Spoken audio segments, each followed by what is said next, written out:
Bismillahirrahmanirrahim.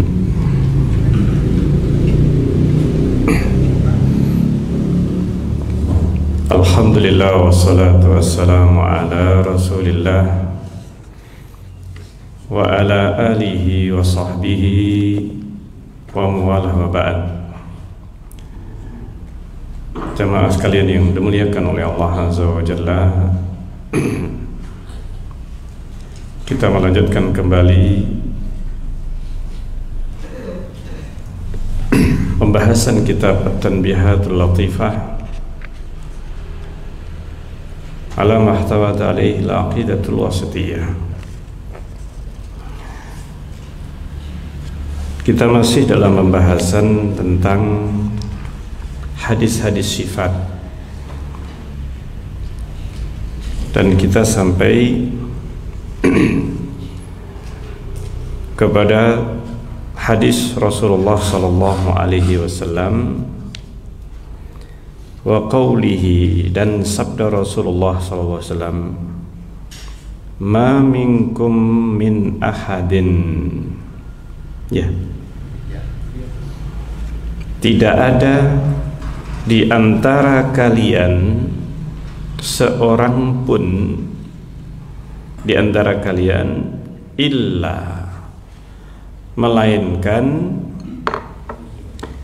sayukallimuhu rabbuhu, melainkan Allah Azza wa Jalla akan berbicara kepadanya. Laisa bainahu wa bainahu tarjuman, tidak ada di antara dia dengan Allah tarjuman, penerjemah. Artinya setiap hamba dia akan faham dengan perbincangan ataukah ketika seseorang berhadapan sendirian dengan Allah Azza wa Jalla. Allah Subhanahu wa Ta'ala yang menciptakan manusia dengan berbagai macam bahasanya, dan pada saat nanti di pada mahsyar beserta kejadian yang setelahnya, dan pada saat manusia masing-masing akan menghadap atau dihadapkan kepada Allah, Allah akan menghakimi setiap orang, setiap manusia secara satu persatu. Nah, ini satu demi satu. Tidaklah manusia akan berbicara dengan Allah kecuali sendirian. Fardan, sendiri-sendiri. Sehingga masing-masing akan mempertanggungjawabkan perbuatannya sendiri-sendiri. Dia harus bertanggung jawab terhadap setiap perbuatannya. Nah, ini hadis yang luar biasa, berita dari Rasulullah SAW. Jelas ini adalah penetapan sifat Allah. Hadis ini diriwayatkan oleh Imam Bukhari dan Muslim, sebagaimana yang sudah kita bahas dalam kajian-kajian sebelumnya. Kaidah yang sudah disepakati para ulama, khususnya dalam ilmu hadis, apabila satu hadis diriwayatkan oleh Imam Bukhari dan Muslim, maka para ulama setelah mereka meneliti, ternyata mereka para ahli hadis setelah Imam Bukhari dan Muslim sampai detik ini, ahli hadis sampai zaman sekarang ini, mereka semuanya mengakui dan sepakat apabila sudah disepakati Bukhari Muslim, artinya meriwayatkan dalam kedua kitab sahihnya. Keduanya disebut kitab sahih karena mengkhususkan, hanya menyebutkan hadis-hadis yang sahih menurut keduanya. Imam Bukhari hanya meletakkan hadis yang sahih dalam sahihnya. Demikian juga Imam Muslim rahimahullah ta'ala. Dan apabila keduanya sepakat terhadap satu hadis, maka para ulama setelah keduanya juga sepakat hadis itu hadis yang sahih dan pasti, artinya dipastikan itu adalah sabda Rasulullah SAW. Sabda Rasulullah, ijma para ulama, kesepakatan para ulama, dan itu sampai sekarang tidak ada yang mengingkari kesahihan dan kevalidan dan kepastian itu sabda Rasulullah, kecuali kelompok yang sesat, kaum Mu'tazilah dan yang semacam mereka, Jahmiyah. Kelompok-kelompok mereka lah yang mengingkari hadis-hadis yang khususnya disepakati oleh Bukhari Muslim, apalagi yang lain. Kalau Bukhari Muslim saja sudah ditolak, hadis yang disepakati oleh Bukhari dan Muslim sudah ditolak, apalagi yang lebih rendah daripada itu. Jangankan yang disepakati Bukhari Muslim, yang mutawatir. Yang mutawatir, mereka yang mempunyai keyakinan, sebagian kelompok ini meyakini yang sebenarnya entah mereka yakin entah tidak, bahwa hadis atau dalil yang bisa digunakan dalam akidah, ini kaidah mereka, harus qat'iyus subut, qat'iyud dalalah. Qat'iyus subut artinya pasti kevalidannya, dan qat'iyud dalalah ini dua syarat bagi mereka. Yang qat'iyud dalalah artinya kepastian maknanya, tidak ambigu atau tidak mempunyai lebih dari satu makna. Nah, mereka mensyaratkan itu untuk bisa dijadikan dasar akidah, sehingga ayat Al-Quran bagi mereka mutawatir. Dari situ mereka tidak bisa menolak kemutawatiran Al-Quran 30 juz. Tapi ternyata mereka mempunyai saringan kedua. Ini saringan kedua. Ini bahasa Neo-Mu'tazilah. Bahasa Neo-Mu'tazilah model baru yang sekarang ini berkembang. Mereka mempunyai dua persyaratan yang sebenarnya ini juga bahasa Mu'tazilah zaman dulu. Tetapi diperbaharui kalimatnya, tetapi maknanya juga sama, yaitu qat'iyus subut, mutawatir, hanya mutawatir saja yang mereka anggap qat'iyus subut. Dan yang kedua syaratnya harus qat'iyud dalalah, penunjukan maknanya harus satu, pasti, ini hanya satu makna. Kalau enggak, maka enggak bisa diterima dalam akidah. Sehingga dengan adanya kaidah yang mereka bikin ini, berarti ayat Al-Quran yang jelas itu qat'iyus subut nggak bisa diingkari oleh mereka, tapi maknanya mereka anggap nggak qat'i. Ini maknanya, penunjukan maknanya, dalalahnya itu ndak pasti bagi atau menurut mereka nggak bisa jadi dalil akidah, nggak bisa jadi dalil akidah. Nah, termasuk Ar-Rahmanu 'alal arsy istawa. Ini Ar-Rahman 'alal arsy istawa. Ar-Rahman di atas arsy beristiwa. Ini bagi mereka, ini istawa ini masih menerima kemungkinan makna. Ini masih bisa ditakwil. Tidak pasti maknanya bagi mereka, sehingga nggak bisa jadikan dalil akidah. Demikian juga banyak ayat Al-Quran yang berkaitan dengan perkara gaib, kalau yang tidak cocok dengan akal mereka nggak diterima. Dengan dasar apa? Nggak qat'i dalalahnya. Ini bagi mereka ini nggak qat'i dalalahnya, nggak bisa diyakini, nggak bisa jadikan landasan akidah. Subhanallah. Tapi justru hasil dari akal mereka itu bisa dijadikan akidah. Ini hasil pemikiran yang cocok dengan akal pikiran mereka. Nah, ini maka bisa dijadikan landasan akidah, yakini. Ini termasuk kaidah-kaidah mereka ini.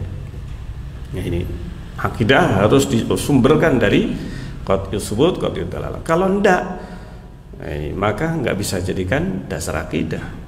Lah kalau ayat Al-Quran yang jelas qat'iyus subut dan menurut para ulama ahlu sunnah itu qat'iyud dalalah, nah ini qat'iyud dalalah, tapi mereka tidak menganggap itu qat'i dalalah, maka mereka nggak menerima.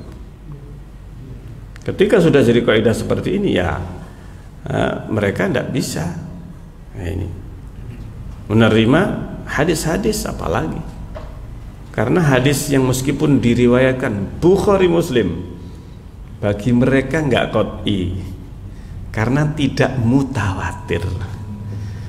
Nah, itu tidak apa? Mutawatir, padahal apa? Bukhari dan Muslim, padahal Bukhari Muslim. Tapi karena nggak qat'iyud dalalah, nggak mutawatir, nah, mereka itu hanya menganggap yang qat'iyus subut hanya yang mutawatir saja, baik Al-Quran maupun hadis. Nah, ini subhanallah. Jadi mereka membahasakan asalnya sebenarnya mengingkari sunnah, mengingkari hadis Rasulullah, nah, ini mengingkari hadis sebagai dasar akidah. Tapi bahasanya ini pakai kaidah dulu, qat'iyus subut, qat'iyud dalalah. Kalau nggak qat'i, dhonni namanya. Dhonni itu dhon. Apa dhon? Persangkaan. Nah, ini persangkaan. Mereka mengambil inna ba'da dhonni ismun. Kalau sebagian dhon itu apa? Dosa. Sehingga dengan dasar ayat ini mereka berarti mengambil dalil yang dhonni, apalagi dhonni subut. Nah, demikian juga apalagi dhonni dalalah, maknanya masih dhonni. Masih bisa begini bisa begitu artinya bagi mereka, maka ini nggak bisa diterima, nggak bisa dijadikan dasar akidah. Sehingga dengan demikian mereka banyak menolak hadis, dan kebanyakan masalah akidah hadisnya menurut mereka dhanni subut, karena yang mutawatir itu tidak banyak. Nah, ini yang mutawatir itu tidak apa? Tidak banyak. Hadis mutawatir yang berkaitan dengan akidah juga tidak banyak. Nah, ini. Jadi gampangannya 99% hadis, 99,9 mungkinnya nggak bisa diterima dijadikan dalil akidah. Bisa jadikan dalil akidah. Kenapa nggak mutawatir? Di samping seandainya pun mutawatir, itu masih ada saringan kedua, itu apa? Qat'iyud dalalah. Nah, yang enggak mereka cocok dengan hadis yang berkaitan dengan akidah, enggak sesuai dengan akal mereka. Oh, ini maknanya masih simpang siur. Nah, ini contohnya apa? Dajjal, hadis Dajjal, hadis turunnya Nabi Isa, hadis berbagai tanda-tanda hari kiamat. Ini surga, neraka, dan berbagai macam berita yang lainnya. Ini tidak bisa jadi dasar akidah. Ini. Dan kalau di persentase balik lagi, 99% ini hadis akidah itu hadis apa? Ahad. Hadis ahad yang menurut mereka tidak qat'i subut. Ini bahayanya kelompok yang seperti ini. Ini bahaya kelompok seperti ini, sehingga ini keluar dari i'tiqad akidah ahlu sunnah yang sudah sejak awal ini sudah menjadi sesuatu yang sawabit istilahnya. Sawabit itu artinya sudah kokoh sejak zaman dulu sampai sekarang ini. Itu akidah ahlu sunnah, para sahabat Rasulullah SAW dinukil dari mereka. Dan penukilan dari mereka para sahabat Rasulullah dengan keyakinan ahlu sunnah ini, keyakinan salaf, kalau seandainya dikumpulkan mutawatir penukilan dari mereka. Ya, ini penukilan dari para salaf terhadap akidah tertentu. Ini kalau satu persatu akidah itu kumpulkan riwayat dari para ulama salaf terhadap akidah, maka mencapai derajat mutawatir. Karena itu para ulama mengumpulkan riwayat-riwayat, diantaranya khusus hanya satu sifat yang dibicarakan, yaitu sifat Allah di atas. Ini dikumpulkan para ulama hadis-hadisnya, riwayatnya, dan mutawatir. Artinya mutawatir sampai kepada akidah para sahabat satu persatu. Masya Allah, ini yang luar biasa. Nah, disebutkan hadis ini juga menetapkan, di dalam hadis ini menetapkan sifat kalam. Sifat apa? Allah berbicara. Allah berbicara. Dan di sini lebih tegas dan tidak bisa ditakwilkan, tidak bisa dipalingkan maknanya dari sifat kalam Allah. Kenapa? Karena lafadznya begini. Dalam bahasa Arab, tidak ada seorang pun di antara kalian illa sayukallimuhu rabbuhu. Ini tidak bisa dirubah. Kalau di dalam ayat Al-Quran itu ada wa kallamallahu Musa taklima. Allah berbicara kepada apa? Musa taklima. Artinya betul-betul berbicara. Taklim ini maknanya benar-benar berbicara. Tetapi kata-kata Musa ini karena alif itu harokatnya ya nggak bisa diharokati, dia mesti sukun. Alif itu mesti harokatnya apa? Sukun. Sebelumnya mesti apa? Apa sebelum alif? Bisa nggak dhammah sebelum alif? Nggak bisa. Sebelumnya mesti fathah. Musa itu kan akhirnya apa? Alif. Alif layyinah namanya. Alif bengkok. Tapi itu alif. Nah, ini. Meskipun penulisannya bengkok seperti ya. Nah, dalam Al-Quran ini wa kallamallahu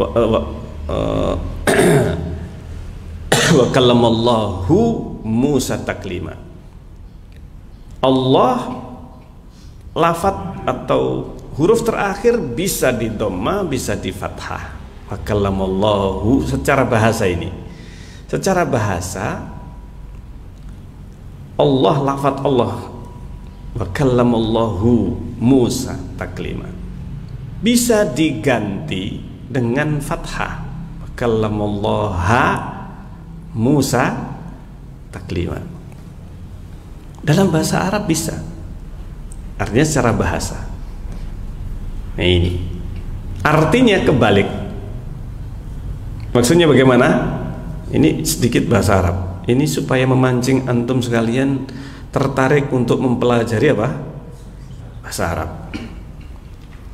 Mempelajari bahasa Arab. Karena kalau kita nggak bisa paham bahasa Arab, ya ini digoyang sedikit pakai bahasa Arab itu kelepek-kelepeknya. Ya ini kelepek-kelepek. Apalagi ustadznya ini sok bahasa Arab nih kan, ini bisa bahasa Arab, ini canggih bahasa Arabnya, itu. Dan mereka menggunakan ini, menggunakan kelompok Mu'tazilah ini menggunakan bahasa Arab untuk mentakwil, untuk merubah ayat Al-Quran. Ini yang dilakukan karena mereka kaum Mu'tazilah, mereka mengingkari sifat apa? Sifat kalam, ya, mengingkari sifat kalam, berbicara, mengingkari sifat kalamullah, Allah berbicara, Al-Quran kalamullah. Ini diingkari oleh mereka. Mereka menyatakan bahwa Al-Quran itu makhluk. Al-Quran yang ada di hadapan kita ini makhluk, ciptaan Allah, diciptakan oleh Allah, bukan firman Allah. Karena mereka mengingkari Allah berbicara, Allah berfirman. Maka Mu'tazilah mengingkari seluruh dalil ini yang berkaitan dengan sifat ini, mereka ingkari. Ini kelompok Jahmiyah. Ini kelompok Jahmiyah sebelum Mu'tazilah, ini Jahmiyah yang mengingkari sifat apa? Kalamullah. Nah, termasuk Jahmiyah termasuk Mu'tazilah.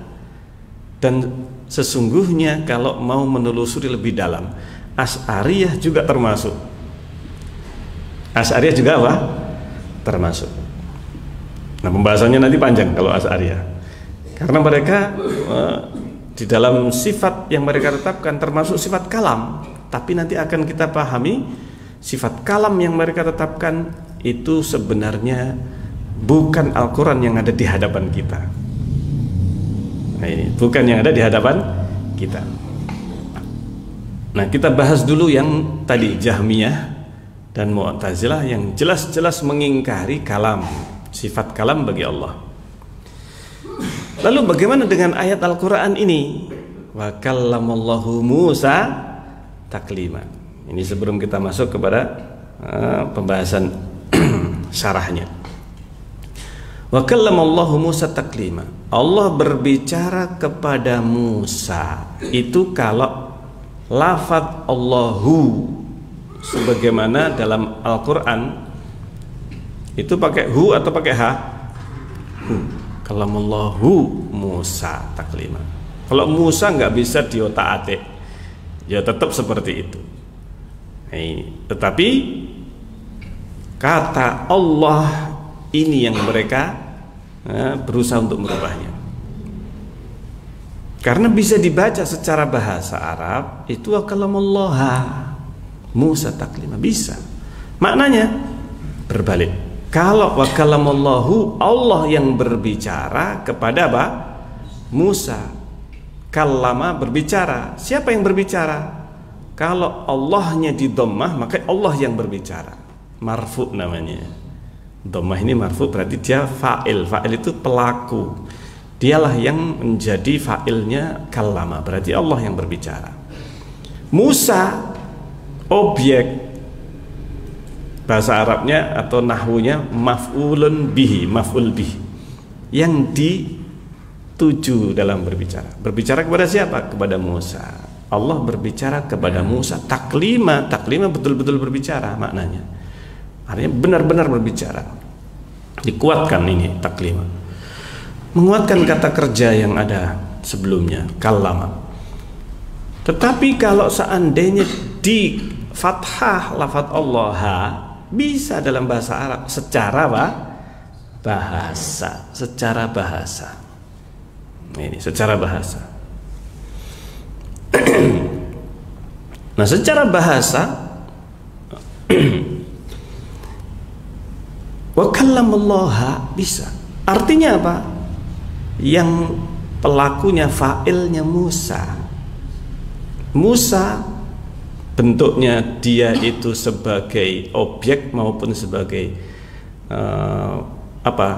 subjek, pelaku, fa'il itu ya bentuknya ya Musa. Tinggal nanti lafaz Allahnya di fathah jadi objek. Jadi maknanya apa? Musa berbicara kepada Allah. Benar-benar berbicara ya Musa. Artinya apa? Yang berbicara siapa? Musa. Menurut mereka Jahmiyah Mu'tazilah, yang berbicara itu Musa, bukan Allah. Kalau Allah tidak bisa disifati dengan berbicara. Tidak bisa disifati berbicara. Wakalamullahu. Ini dirubah oleh mereka wakalamullaha. Pengennya dirubah. Tapi mereka terbentur dengan apa? Terbentur dengan riwayat. Namanya Al-Quran itu pakai apa? Sanad. Harus diambil dengan apa? Sanad. Dari siapa? Yang ngajari Al-Quran itu mereka estafet dari Rasulullah, diajarkan kepada sahabat Utsman, Ali bin Abi Thalib kepada apa? Asim, Abu Nuaim dan seterusnya, sampai kemudian kepada para tabi'in, kepada para perawi Al-Quran. Nah, riwayat ini ada sanadnya, ada di antara yang tertua di antara Qurra'ul Sab'ah para qurra sab'ah atau asyarah 10 qiraah, ada ulama yang bernama Abu Amr Ad-Dani. Abu Amr Ad-Dani salah satu di antara 10 ahli qiraah mutawatir, yang mutawatir. Beliau senior dibandingkan dengan yang lainnya. Dibandingkan dengan Asim bin Abin Nujud, dibandingkan dengan Nafi Maula Nafi dan yang lainnya. Abu Amr Ad-Dani senior. Beliau yang menjadi rujukan qiraah, rujukan bacaan Al-Quran, didatangi oleh seorang tokoh Mu'tazilah, karena Mu'tazilah ini penerus Jahmiyah, penerusnya Jahmiyah. Seniornya, pendahulunya ini Ja'ad bin Abi Dirham.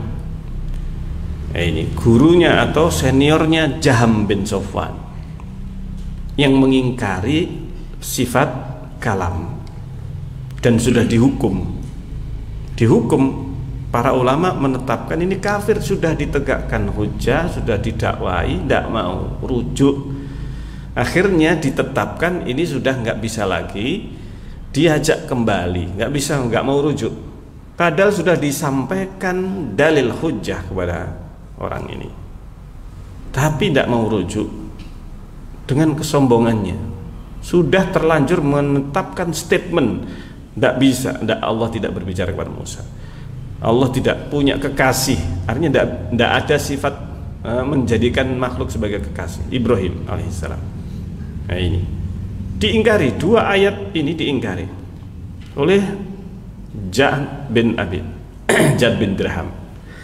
Nah, Ja'ad bin Dirham ini pendahulunya Jaham bin Sofwan, cuman Jaham bin Sofwan ini karena dia lebih lama interaksi dengan pengikutnya, Ja'ad bin Dirham ini baru belum punya pengikut banyak, tapi sudah akhirnya ditangkap oleh penguasa dan disembelih. Ya, ini karena mengingkari ayat Al-Quran ini yang jelas menetapkan sifat berbicara. Abu Amr Ad-Dani didatangi oleh tokoh Mu'tazilah ini dan berkata, wahai Imam Abu Amr, bagaimana seandainya ayat ini dibaca, karena bacaannya masyarakat sesuai dengan yang diajarkan oleh Abu Amr Ad-Dani, wa kalamallahu di dhammah, Allah yang berbicara. Didatangi, bagaimana kalau seandainya ini dibaca wa kalamullaha Musa taklima. Abu Amr Ad-Dani faham dengan apa yang diinginkan oleh orang ini Mu'tazilah. Artinya yang berbicara itu Musa, karena mereka mengingkari sifat apa? Kalam bagi Allah. Abu Amr tidak langsung menjawab. Ini tidak langsung menjawab, tidak bisa dibaca. Riwayatnya memang demikian. Abu Amr Ad-Dani tidak menyatakan riwayatnya memang demikian, dan memang tidak ada satupun riwayat yang dibaca dengan fathah. Kalau ada riwayat mungkin itu dua macam bacaan, 2 versi, bisa dua-duanya kalau sama-sama mutawatir. Nah, ini seperti halnya banyak ayat yang bisa dibaca dhammah, bisa dibaca fathah. Nah, ini jadi bacaan ini banyak, termasuk Bismillahirrahmanirrahim, Alhamdulillahirrahmanirrahim, Maliki Yaumiddin. Disebutkan kalau dikumpulkan secara keseluruhan, cara membaca Maliki Yaumiddin saja ada 30.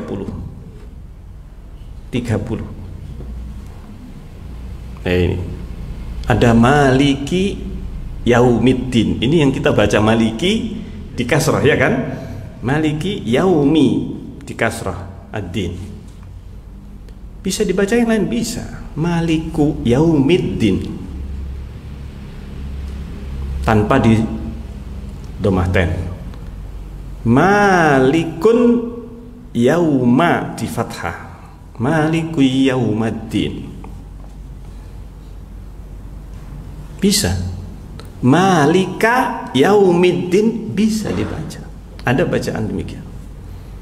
Subhanallah. Ini sampai berapa? Sampai 30. Nah ini. Sebagian ada yang mutawatir, ada sebagian yang tidak mutawatir. Yang mutawatir pun ini juga ada beberapa cara membaca yang berbeda-beda.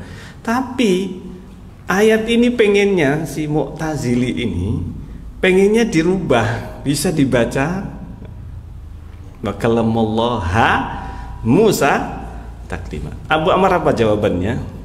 Rahimahullah ta'ala. Jawabannya luar biasa. Seandainya, karena Abu Amr hafal 30 juz dan dengan seluruh riwayat yang beliau dapatkan. Seandainya saya bisa, ini tidak langsung mengatakan nggak ada riwayatnya, enggak. Seandainya, karena memang secara bahasa bisa. Seandainya ini saya rubah, seandainya saya rubah, saya ajarkan wakallamallaha. Nah, secara bahasa. Tapi bagaimana dengan ayat yang lain? Ayat yang lain ini yang bagaimana? Yang modelnya sama dengan hadis ini. Nah ini. Falamma jaa'a limiqatina, ketika Musa datang ke miqat. Miqat itu tempat yang ditetapkan. Miqat itu bisa waktu atau bisa apa? Tempat.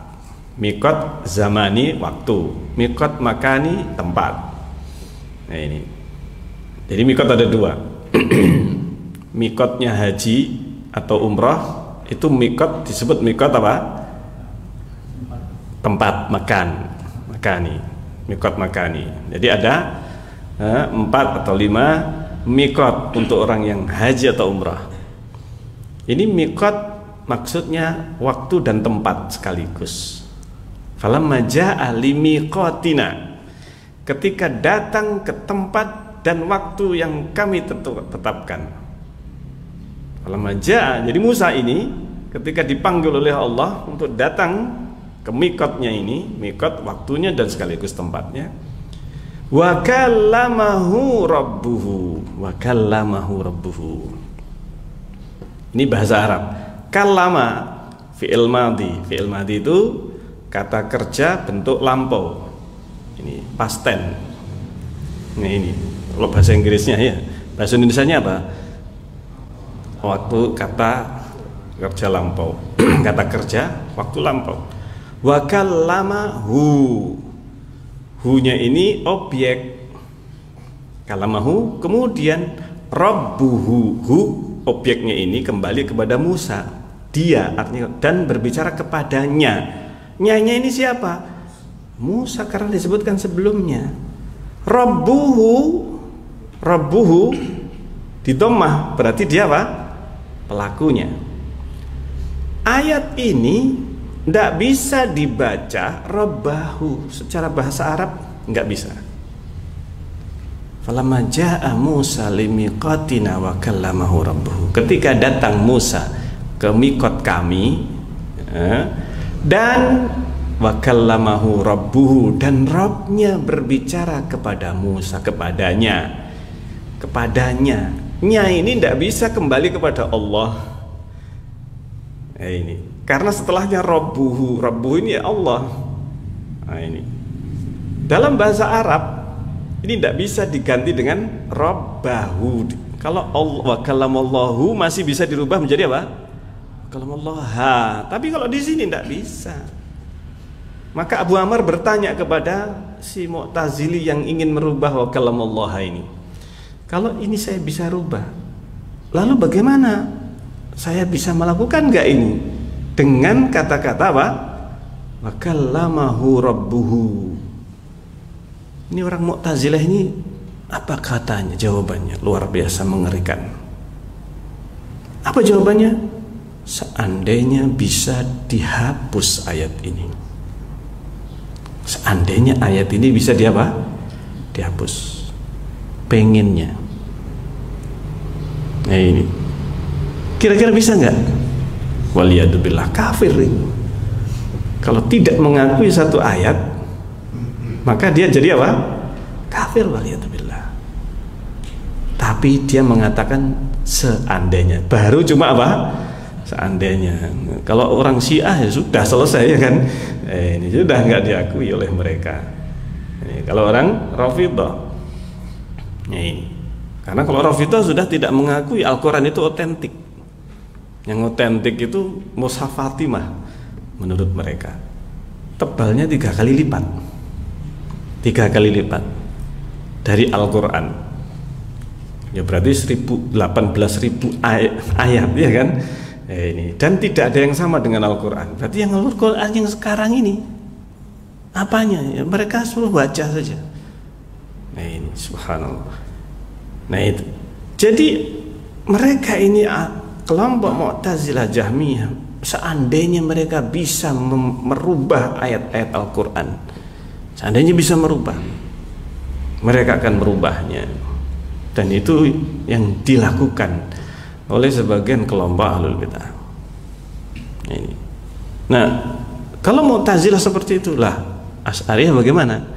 Asy'ariyah di dalam sifat kalam, sebagaimana yang sudah kita bahas sebelumnya, kalam yang mereka maksud yang ditetapkan kepada Allah adalah kalam yang mereka istilahkan, dan istilah ini mereka bikin dari kantong mereka, yang mereka sebut dengan kalamun nafsi. Kalamun nafsi. Ini kaum Asy'ariyah. Nah, mereka ini mengistilahkan yang mereka tetapkan Allah itu berbicara ternyata hanya kalamun nafsi. Apa kalamun nafsi? Yang ada di dalam nafs, bukan yang terucap. Kalau terucap, terlafadzkan, ada suaranya dan ada huruf-huruf yang menyusun lafadz itu, kalam itu. Nah itu. Nah kalam dalam bahasa Arab ya lafdun mufid, lafadz jelas adalah merupakan apa? Lafadz. Kalamuna, kalamul Arab. Nah ini dalam bahasa Arab. Ini dalam istilah kalam, baik itu secara bahasa dan secara istilah adat kebiasaan orang Arab, namanya kalam itu lafadz yang bisa difahami. Jadi ada lafadznya, berarti lafadz itu ada suara dan ada huruf-hurufnya yang menyusun kalimat-kalimatnya, bisa difahami maknanya. Itu adalah kalam. Nah, kalau Asy'ariyah mereka menyatakan kalam nafsi qadim. Qadim itu sudah dahulu, bukan jadid atau hadis.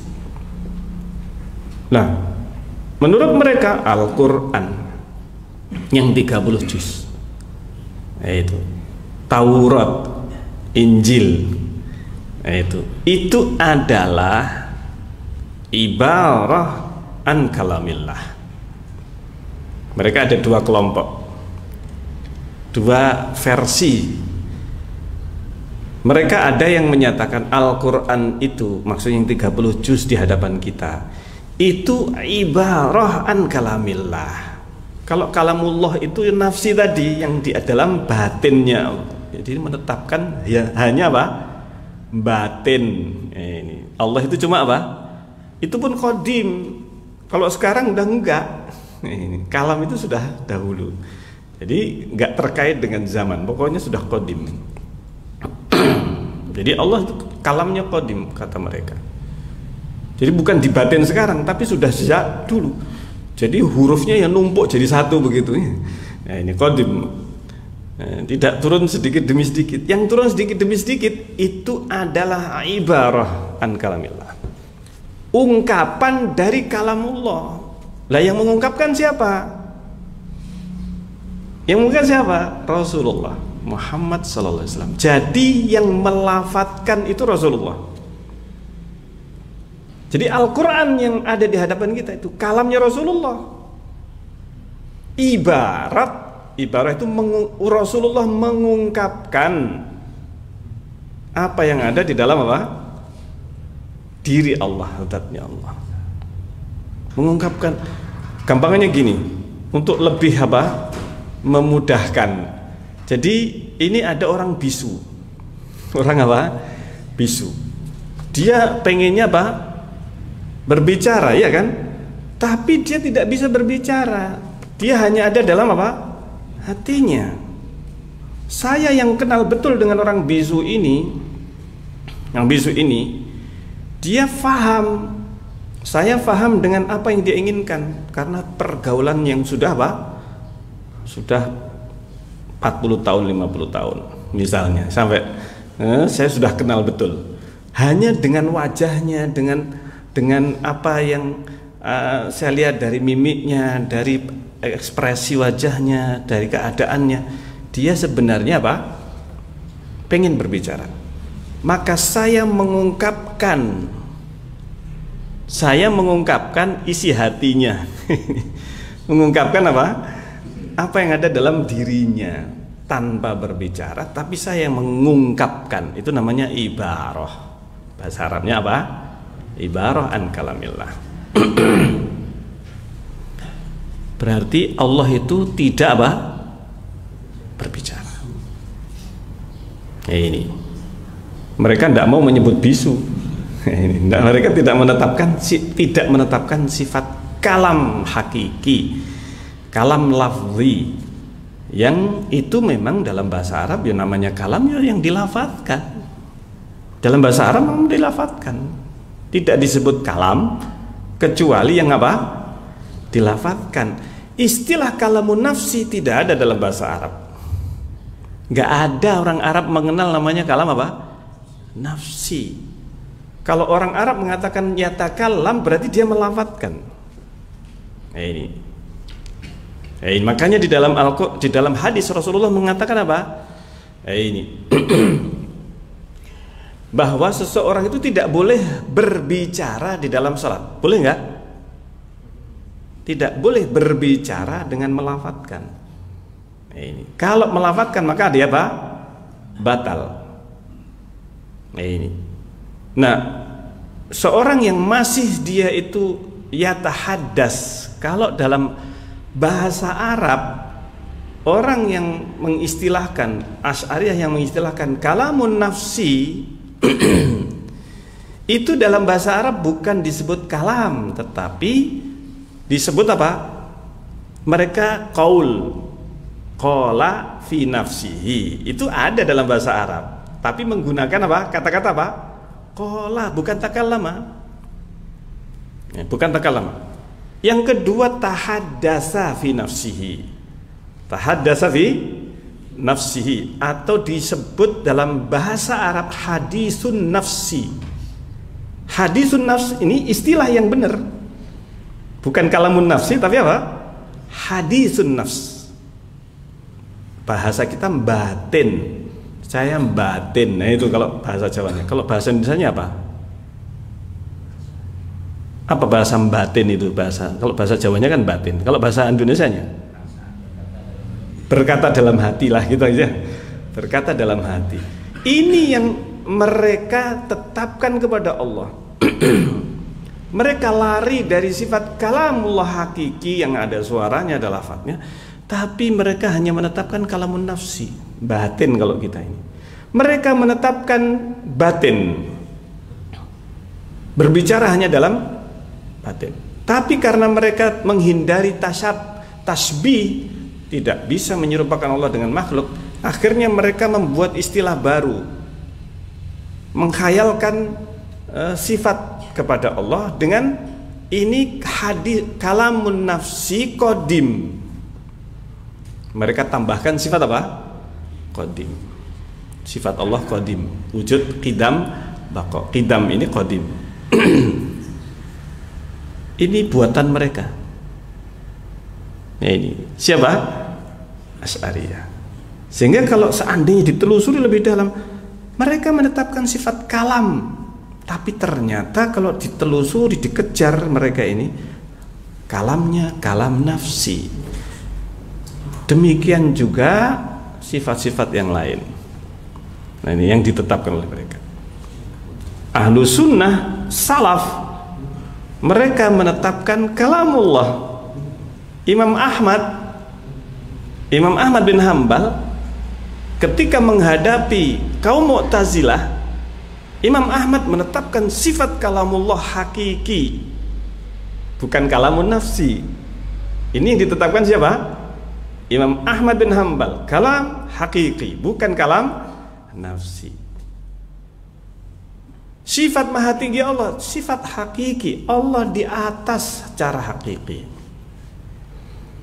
Nah ini Asy'ariyah belakangan, Asy'ariyah kontemporer atau Asy'ariyah zaman belakangan, mereka menafikan maha tingginya Allah. Kemahatinggian Allah. Dan itu bukan dari Abul Hasan al-Asy'ari yang sekarang ini dipopulerkan atau didakwahkan oleh sebagian ustadz yang viral juga ya. Ini yang ada hidayatnya, ada somatnya, ada siapa lagi, macam-macam ya. Ini nah itu yang mereka menafikan, nggak boleh mengatakan Allah di atas. Kalau dibikin bantahnya rame nanti ya. Nah sebenarnya ini perlu dijelaskan, sangat penting. Ini akidah Ahlussunnah, akidah salaf. Allah di atas, termasuk sifat kalam hakiki. Ini akidahnya para salaf, Imam Ahmad bin Hanbal, Imam Malik, Imam Syafi'i rahimahullah ta'ala. Mereka semuanya meyakini dan menetapkan sifat-sifat ini. Sifat kalam hakiki, al-uluwul hakiki, kemahatinggian yang hakiki Allah di atas secara hakiki, zatnya dan sifatnya. Nah ini semuanya adalah sifat yang hakiki bagi Allah.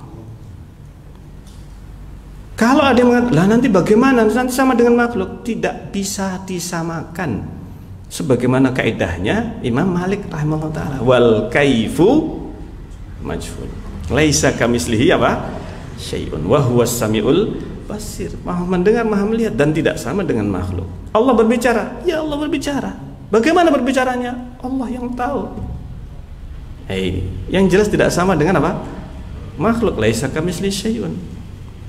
Berbicara, iya berbicara. Hakiki, ada suaranya. Allah memanggil, nida secara hakiki. Allah menyeru, memanggil secara hakiki. Dalam Al-Quran semuanya disebutkan. Nah ini turunannya kalam. Turunannya kalam itu qala. Nah ini. Kemudian apa? Nada. Allah menyeru, memanggil, nada. Dan berbagai lafaz yang disandarkan kepada Allah. Qala Allah. Di dalam Al-Quran disebutkan qala Allah. Nah ini. Banyak dalam Al-Quran. Qala itu berbicara. Nah, qala ini bisa digunakan berbicara dengan lafaz ataukah dalam apa? Hati. Demikian juga tahaddasa. Tahaddasa bisa bermakna berbicara dengan lisan dan juga berbicara dengan apa? Hati. Tapi kalau kalam takallama mesti harus dengan apa?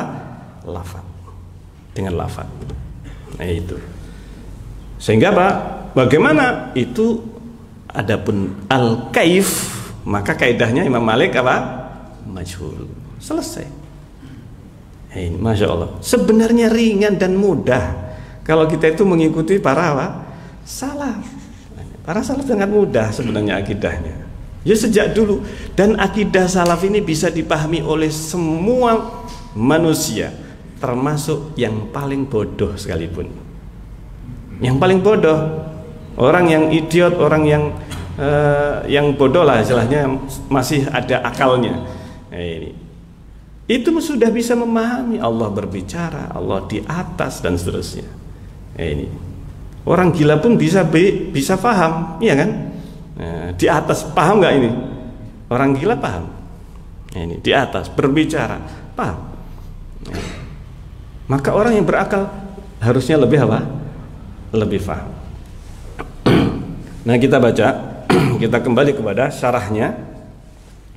Kata beliau rahimahullah ta'ala, Sa'di, ini juga menetapkan kalam Allah li jami'il ibad. Dan ini berbicara bukan kepada Musa saja, tapi nanti hari kiamat Allah berbicara kepada semua manusia satu persatu.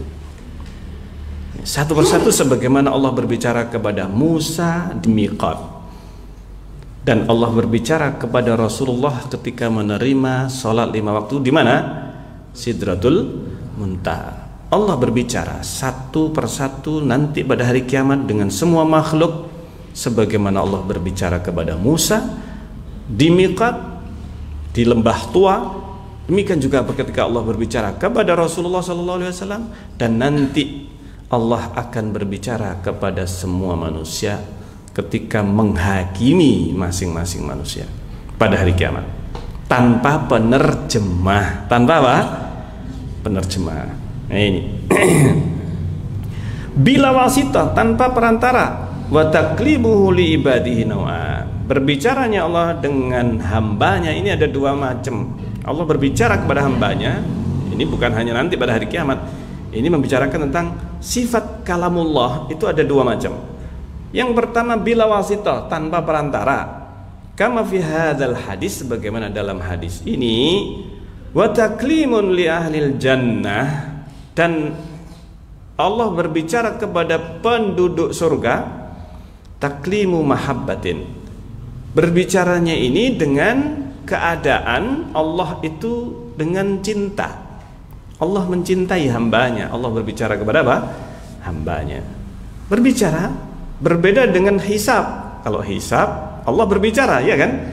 Tapi kalau sudah di surga, maka Allah berbicara itu seperti halnya seseorang berbicara kepada orang yang dicintainya. Makanya disebut mahabbah, taklim mahabbah. Allah berbicara kepada penduduk surga. Nanti setelah mereka masuk surga, Allah berbicara kepada masing-masing penduduk surga. Masya Allah, luar biasa. Nah, ini kita berbicara dengan Allah, Allah yang berbicara dengan kita. Nah, ini dari kedua pihak. Dan banyak hadis yang menyebutkan ketika Allah berbicara kepada masing-masing hamba ketika masuk surga. Nah, Masya Allah. Nah, ini dialog ini ada dalam hadis-hadis. Bukhari, Muslim juga banyak menyebutkan apa? Dialog antara Allah dengan apa? Hambanya. Ini yang tidak ditetapkan oleh siapa? Selain ahlu sunnah. Termasuk yang menetapkan kalamun nafsi tadi. Nah, ini bagaimana mereka bisa memahami kalamullah yang nanti terjadi pada hari kiamat, pada saat berada di surga.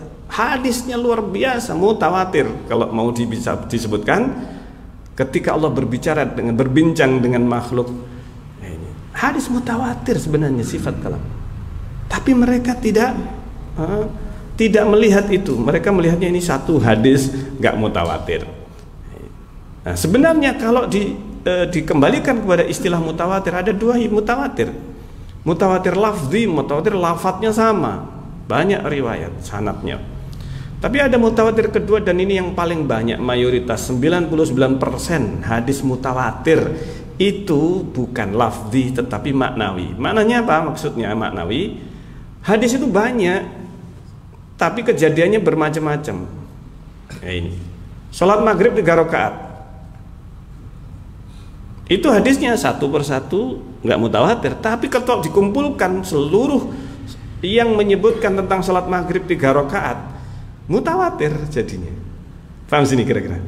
Nah ini. Nah, Allah berbicara dengan makhluk itu mutawatir. Al-Quran, hadis, mutawatir maknawi. Ini mutawatir maknawi. Artinya kalam hakiki, bukan kalamun nafsi. Sebagaimana tadi disebutkan, kalamun nafsi itu bukan istilah dalam bahasa Arab, bukan istilah salaf. Tidak ada salaf menyebutkan kalam apa? Nafsi. Ini istilah yang muncul dari kelompok Asy'ariyah. Ini Asy'ariyah. Nah, disebutkan taklim ini, taklim berbicaranya mahabbah, waridwan wa ihsan. Taklimu mahabbatin waridwanin wa ihsan. Ridho, dalam keadaan Allah berbicara dengan penduduk surga itu ridho, dan ihsan sebagai bentuk ihsan dari Allah, kebaikan Allah kepada hambanya penghuni surga. Amma ma fil hadis, adapun yang ada di dalam hadis ini yang kita bahas ini, fa innahu taklimu muhasabah. Maka taklimnya Allah, berbicaranya Allah itu adalah proses muhasabah, hisab. Proses apa? Pengadilan, dihisab, diadili makhluknya ini. masing-masing. Wa yakunu ma'al barri wal fajir. Ya, kalau ini yang di hadapan Allah ini semua makhluk, baik yang yang baik ataupun yang fajir, yang jelek. Wa ma qauluhu ta'ala, adapun firman Allah Subhanahu wa taala, wala yukallimuhumullah, Allah tidak berbicara kepada mereka, tidak berbicara kepada siapa mereka? Kurang kafir. Ini pada hari kiamat Allah tidak berbicara. Maksudnya fal manfi, yang dinafikan kalamun khos, kalam yang khusus, berbicara yang khusus. Ini maksudnya tidak diajak bicara oleh Allah seperti halnya kalau kita, saya tidak mau bicara dengan dia. Apa maksudnya? Bicara apa ini? Bicara yang enak, iya kan? Bicara yang enak, nggak mau bicara yang enak. Bicara dengan cinta, dengan ridho. Itu maksud apa? Saya tidak mau bicara dengan dia. Nah, ini meskipun kalau ketemu bentak-bentak, itu kan berbicara juga ya. Nah, ini tapi saya tidak mau bicara dengan dia. Nah, kalau ketemu dia bentak orang itu, berbicara enggak? Berbicara. Ini yang dinafikan, ini berbicara dengan apa? Ridho, dengan cinta. Nah, ini. Jadi yang dinafikan bukan berbicara marah. Kalau berbicara marah iya, nah, ini berbicara dalam keadaan marah-marah. Nah, ini. Tapi yang dinafikan ini kalam khusus, kalam yang khusus tadi, yaitu dengan cinta, mahabbah seperti penduduk surga. Wahwal kalamul ladzi yassaral mutakallim, yaitu berbicara yang menyenangkan orang yang diajak bicara atau yang berbicara dalam keadaan senang. Wa nau'un, nah ini kalam yang pertama, yang dengan tanpa apa? Perantara. Adapun kalam yang kedua dengan perantara, wa huwa kalamuhu ta'ala, yaitu firman Allah. Allah berbicara lirusulihi, kepada para utusannya, rasulnya, minal malaikah. Itu melalui perantara malaikat. Malaikat siapa? Jibril alaihissalam. Bi amrihi wa nahahihi, dengan perintah Allah, dengan larangan Allah, wa akhbarihi, berita dari Allah, surga neraka dan seterusnya, berita tentang kejadian alam semesta seterusnya. Ini semua ayat Al-Quran, termasuk surat atau termasuk kitab-kitab yang diturunkan kepada para nabi sebelumnya, atau firman-firman Allah langsung kepada para nabi. Ini yang langsung tanpa Al-Quran. Rasulullah menerima wahyu, ini turun perintah wahyu melalui malaikat Jibril, tapi Allah juga berbicara dengan Rasulullah pada saat Isra dan Mi'raj ketika mendapatkan perintah salat 5 waktu. Maka Al-Quran 30 juz ini semuanya melalui perantara malaikat apa? Jibril. Li anbiya, berita kepada para nabi, para rasul, wa rusulihi minal bashar. Ini semuanya dinisbatkan kepada Allah. Al-Quran kalamullah, ketika disampaikan kepada Rasulullah melalui perantara apa? Malaikat siapa? Jibril. Tapi itu berasal dari Allah, firman itu. Jadi Jibril cuma menyampaikan. Cuma apa? Menyampaikan. Nah, kalau Asy'ariyah, apa maksudnya? Jibril mengungkapkan. Jadi yang mengungkapkan ini ikhtilaf mereka. Siapa yang mengungkapkan? Nah ini, siapa yang mengungkapkan? Siapa? Yang mengungkapkan, kalau yang berpendapat Rasulullah yang mengungkapkan. Jadi itu dari dalam hatinya Rasulullah, Allah mewahyukan dan memasukkan ke dalam hatinya Rasulullah, lalu Rasulullah mengungkapkan apa yang diturunkan di dalam apa? Hatinya Rasulullah. Rasulullah mengungkapkan Al-Quran. Jadi Al-Quran itu lafadznya siapa? Lafadznya Rasulullah. Tapi mereka tidak berani mengatakan demikian, karena sama saja dengan Mu'tazilah nanti, ya kan? Nah, sebenarnya mereka itu ya hampir sama dengan Mu'tazilah, dari sisi hasilnya sama. Karena itu para ulama menyebut Asy'ariyah itu mukhannasnya Mu'tazilah. Apa mukhonnas? Banci. Mu'tazilah banci. Itu Asy'ariyah.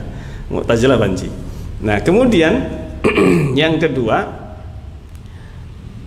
karena tadi disebutkan yang berpendapat Rasulullah yang abbara takbir atau ibarah an kalamillah. Jadi Rasulullah yang mengungkapkan.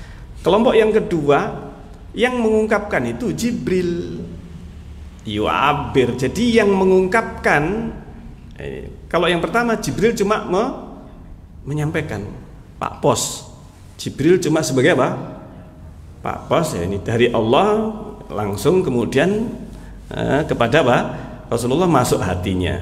Nah, yang mengungkapkan Rasulullah. Jadi lafadznya itu Rasulullah. Kelompok yang kedua Jibril yang mengungkapkan. Jadi Allah memasukkan ke dalam hatinya Jibril. Jibril mengungkapkan kepada Rasulullah. Nah, Rasulullah menghikayatkan, hikayah an kalamillah. Al-Quran ini itu hikayat. Hikayat itu ya persis dengan yang diterima. Diterima dari siapa? Jibril. Jadi yang melafadzkan siapa? Jibril. Itu lafadznya Jibril. Maka hikayat an kalamillah. Itu. Paham sini kira-kira? Mumet nggak? Mumet kalau mereka. Itu. Mumet kalau pakai akidah Asy'ariyah. Tapi yang diajarkan kepada awam Asy'ariyah maksudnya, yang banyak di negeri kita itu yang mengaku Asy'ariyah. Sebenarnya kalau mereka itu betul-betul mempelajari akidah Asy'ariyah, mumet mereka. Makanya yang diajarkan cuma menghafalkan wujud kita bawa mukhalafatul khawatir qiyamuh bi nafsi wahdaniyah qudrah iradah. Hafal saya. Ya. Hafal enggak? Enggak hafal. Karena enggak di madrasah, kalau di sekolah enggak dapat. Saya dapatnya pun ya juga di sekolah, tapi karena memang madrasah sebenarnya, madrasah. Jadi itu yang bisa kita bahas dalam kesempatan kita begini. Insya Allah kita lanjutkan dalam kesempatan yang akan datang. Bi'idznillah ta'ala. Dan kita akhiri subhanakallahumma rabbana wa bihamdik asyhadu an la ilaha illa anta astaghfiruka wa atubu ilaik. Assalamualaikum warahmatullahi wabarakatuh.